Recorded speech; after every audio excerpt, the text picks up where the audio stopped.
ভাবুন একবার, আপনি এয়ারপোর্টে গিয়েছেন, আপনি হয়তো কোনো বিদেশ যাত্রা করবেন, আপনার কাছে একটা পাসপোর্ট রয়েছে, আর অন্য পাশে যে রয়েছে তার কাছেও একটা পাসপোর্ট। আর এখানেই তো হচ্ছে পিঙ্কি প্রশ্ন, যে পাশের জনের পাসপোর্টটা কি আদেও বৈধ, নাকি জাল নথি দিয়ে খুব সহজেই পাস করানো পাসপোর্ট? কেননা যে চক্রটা সামনে আসছে তাতে তো এই প্রশ্নটা উঠছেই পিঙ্কি। একদম আমরা এই নিয়ে আলোচনায় থাকবো। তবে মধুকল্পিতা, একটা প্রশ্ন আমাকে খুব ভাবাচ্ছে। মধুকল্পিতা, পাসপোর্ট করতে গিয়েছো তো, পাসপোর্টে ভেরিফিকেশনের জন্য তোমাকে, আমাকে, সাধারণ মানুষদের কতটা স্টেপ বাই স্টেপ পুলিশ ভেরিফিকেশনের মাধ্যমে, এবং এখানেই তো প্রশ্ন উঠছে যে পুলিশ ভেরিফিকেশনে কিভাবে এই বিষয়গুলোকে মানে ইগনোর করে দেওয়া যায়, কিভাবে সরিয়ে দেওয়া যায়, সেটা নিয়েই তো সব থেকে বড় প্রশ্ন।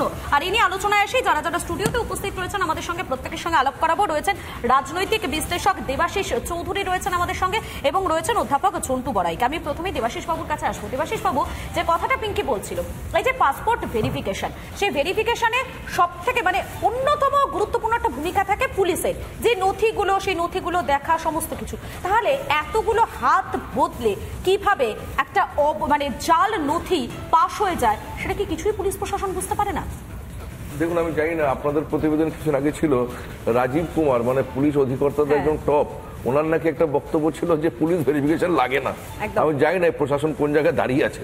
রাজীব কুমার বলছেন পুলিশ ভেরিফিকেশন লাগে না, আবার ওনারই পুলিশ আবার আব্দুল হাইদের মতন এনাদের সব রিটায়ার্ড পুলিশ কর্মীদের, এসআইদের অ্যারেস্ট করছে।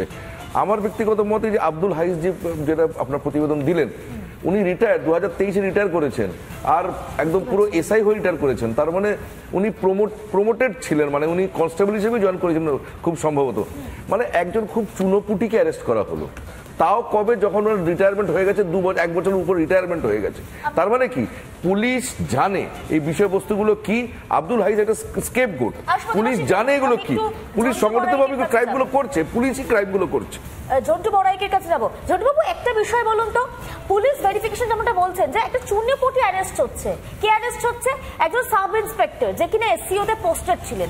একটা সাব ইন্সপেক্টরের পক্ষে কি এত বড় একটা চক্র চালানো পসিবল, যেখানে 52খানা পাসপোর্ট, একটা দুটো তিনটে নয়, 52খানা বিদেশি নাগরিক এসে আমাদের দেশে আসছেন, এসে নাগরিক হয়ে যাচ্ছেন, হয়ে তিনি চলে যাচ্ছেন অন্য দেশে। এটা একটা সাব ইন্সপেক্টরের পক্ষে কি করে সম্ভব হলো এই পুরো চক্র চালানো? আপনি আরজিকর ইস্যুতে যখন হামলা হলো রাত্রিবেলা 14 তারিখ, কাকে সাসপেন্ড করা হয়েছিল? 2জন চুনুপুটি পুলিশকে। অর্থাৎ সরকারের পলিসি হচ্ছে বৃহত্তর কনস্পিরেসিগুলোকে ধামাচাপা দিতে একটা স্কিপগোট করা, মানে বলির পাঠা করা। পশ্চিমবঙ্গে এই বেআইনি পাসপোর্ট, তারপরে আধার কার্ড, ভোটার কার্ডের একটা কুটির শিল্প চলছে। আমি আপনাকে স্পেসিফিক বলি, আমি আমার কর্মজীবনটা শুরু করেছিলাম পঞ্চায়েত অফিসে, ব্লক অফিসের ম্যানুস্ক্রিপ্ট রাইটার হিসাবে। অর্থাৎ ব্লক অফিসে যে আপনার ইলেকট্রাল যে বন্ডগুলো তৈরি হয়, ভোটার কার্ড ফার্ডের, এই কাজগুলো। খেয়াল রাখবেন, ভারত সরকারের ইলেকশন কমিশনের কোনো স্থায়ী সদস্য নেই, কর্মী নেই। তারা যে রাজ্যে থাকে সেই রাজ্যের কর্মচারীদেরকে বিশেষ আইনে প্রয়োগ করে কাজটা করায়। অর্থাৎ যদি ভোটার কার্ডে জাল হয়, সেটা 100% রাজ্যের দায়িত্ব। আপনাকে মাথায় রাখতে হবে। এই যে বলা হয় মাঝে মধ্যে, সরকার বলছে ভোটার লিস্ট সংশোধন তো কেন্দ্রের ব্যাপার, বিএসএফ কেন্দ্রের ব্যাপার, পাসপোর্ট তো কেন্দ্রের। আমি বলছি কেন্দ্রের হতে পারে, কিন্তু কো ফেডারাল স্ট্রাকচারে রাজ্যের এই জায়গাতে আমার একটা বিষয় রয়েছে, একটা মত রয়েছে বলতে পারেন, যে বিষয়টা কেন্দ্রের হতে পারে, ভোটার কার্ড সেটা কেন্দ্রের ব্যাপার, বিএসএফ কেন্দ্রের ব্যাপার, দায় ঠেলাঠেলির একটা রাজনীতি চলবেই। কেননা এটা একটা অংশ রাজনীতির, যে কেন্দ্র রাজ্যের ঘাড়ে দায় ঠেলবে, রাজ্য কেন্দ্রের ঘাড়ে দায় ঠেলবে। কিন্তু ঝন্টু বাবু, এটা যখন সুরক্ষার কথাটা আসছে না, তখন শুধুমাত্র রাজ্যের সুরক্ষা নয়, পুরো দেশের সুরক্ষা। তো পুরো দেশের সুরক্ষার ক্ষেত্রে কেন্দ্র রাজ্য দায় ঠেলাঠেলিটা বন্ধ হওয়াটা কি এই মুহূর্তে উচিত নয়? প্রথম কথা, এটা দরকার, খুবই প্রয়োজনীয়। একটা কো-ফেডারাল স্ট্রাকচারে কোঅর্ডিনেশনটা দরকার।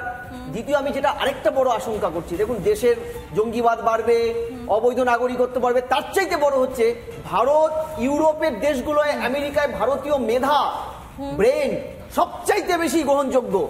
আজকে বাংলাদেশ এবং পাকিস্তান যারা জঙ্গি সাপ্লাই করে, তাদেরকে স্ট্রিক্টলি প্রহিবিট করে রেখেছে দেশগুলো। ভারতে অনায়াসে জাল পাসপোর্ট করে যদি এরা ভারতের নাম ভাঙিয়ে ওইসব দেশে যায়, পরবর্তীকালে জঙ্গি কার্যকলাপ করে, পরবর্তীকালে মেধাগুলোকে, ভারতের অরিজিনাল মেধাগুলোকে আটকে দিতে পারে। আগে আমি একটু যাবো দেবাশিসদার কাছে। দেবাশিস বাবু, একটা বিষয় আমার জানতে খুব ইচ্ছা করছে, এই পাসপোর্ট গুলোর এগেনস্টে যে ডকুমেন্টস দিতে হয়, বার্থ সার্টিফিকেট হোক, অ্যাড্রেস প্রুফ হোক, এই সমস্তটা স্পেশালি বার্থ সার্টিফিকেট ইস্যু করা হয় কর্পোরেশনের তরফ থেকে। এতগুলো বার্থ সার্টিফিকেট বার হয়ে যাচ্ছে, ফেক বার্থ সার্টিফিকেট বার হচ্ছে, ইস্যু হয়ে যাচ্ছে, কর্পোরেশন এতদিন কি চোখে ঢুলি পড়েছিল? একদমই তাই। দেখুন, ঝন্টু দা একদম খুব গুরুত্বপূর্ণ কথা বললো। বিষয়টা কেন্দ্র সরকারের হতে পারে, it must be under the central list, কিন্তু যেই পরিকাঠামো যেটা আপনি বলছেন, সমস্ত যে প্রশাসনিক পরিকাঠামোর প্রয়োজন সেটা রাজ্য সরকারের। বার্থ সার্টিফিকেট রাজ্য সরকার প্রোভাইড করছে, আধার কার্ডের সব verification, voter list, ration card, এগুলো সব রাজ্য সরকার প্রোভাইড করছে। তার উপরে তারপরে গিয়ে ভেরিফিকেশন হয়ে তারপরে পাসপোর্ট তৈরি হচ্ছে। কিন্তু আমরা দেখতে পাচ্ছি বর্ডার এলাকাতে একটা রীতিমতো একটা প্যারালাল গভর্নমেন্ট, যেখানে একজন কোন অনুজ গুপ্তা না কি আপনার নাম বলছিলেন, তারা ওখানে গিয়ে একটা অফিস বানিয়ে ফেলেছে, সরকারি অফিস, একটা প্যারালাল সরকার চলছে, ওনারা ওখান থেকে পাসপোর্ট ইস্যু করছে। ওনারাই এরপর তো কেন্দ্র সরকারের যে অশোক স্তম্ভের যে সিল মোহর আছে, এগুলো জাল হয়েছে কিনা আমাদের তো সন্দেহ হচ্ছে, কোন সিল মোহর বসছে, কোন কাগজের কি ভ্যালিডিটি আছে। আর জন্টুদা যেটা বলছে একদম সত্যি কথা, ভারতের পাসপোর্ট যদি ভারতের পাসপোর্টে যদি করছেন, কিন্তু পুলিশ রোজ এরকম ফেক সিল প্রত্যেক দিন ধরছে। একদমই তাই। মানে এরপরে ভারতের পাসপোর্টের যদি মানে কোনো তার মানে সম্মান, যেটা মানে রেসপেক্ট, একটা প্রত্যেকটা পাসপোর্ট আন্তর্জাতিক জগতের দেশের পাসপোর্ট হচ্ছে তার আইডেন্টিটি। ইন্ডিয়ান পাসপোর্টের যদি তার ভ্যালু কমে যায়, তার যদি রেসপেক্টটা কমে যায়, তাহলে আমাদের যেটা যারা ওখানে H1B1 H1 ভিসাতে যারা আছেন, যারা ডাক্তাররা, ইঞ্জিনিয়াররা যারা ওখানে কাজ কর্মরত আছেন, তারা সন্দেহ দৃষ্টিতে চলে আসবে, তাদের পাসপোর্টের কোনো ভ্যালু থাকবে না। আমি আজকের অনুষ্ঠানের শুরুটাই করেছিলাম এই বলে যে আপনি কোথাও বিদেশ যাত্রায় যাচ্ছেন, আপনার পাশের লোকটির পাসপোর্টটা আদৌ বৈধ কিনা সেটা নিয়ে ভাবতে হবে। আচ্ছা দেবাশিস বাবু, একটা বিষয় খুব এই মুহূর্তে দাঁড়িয়ে প্রত্যেকের ভাবাচ্ছে, বাংলা থেকে দিনের পর দিন জঙ্গি গ্রেফতার হচ্ছে। পিঙ্কি, তুমি নিজেও গিয়েছো মুর্শিদাবাদে, সেখানে তুমি দেখেছো যে কিভাবে সেখানে খারিজি মাদ্রাসাগুলো গজিয়ে উঠছে। আচ্ছা, এর মাঝখানে এই জাল পাসপোর্ট চক্র, দেবাশিস বাবু মনে হচ্ছে না কি বাংলাটা জঙ্গিদের জন্য একটা স্বর্গ রাজ্য হয়ে যাচ্ছে, এবং যে কারণে খুব সহজে অনুপ্রবেশকারীরা তারা বাংলাকেই টার্গেট করছে এসে থাকার জন্য, কেননা এখানে এলে খুব সহজেই তো জাল নথি বের করা সম্ভব।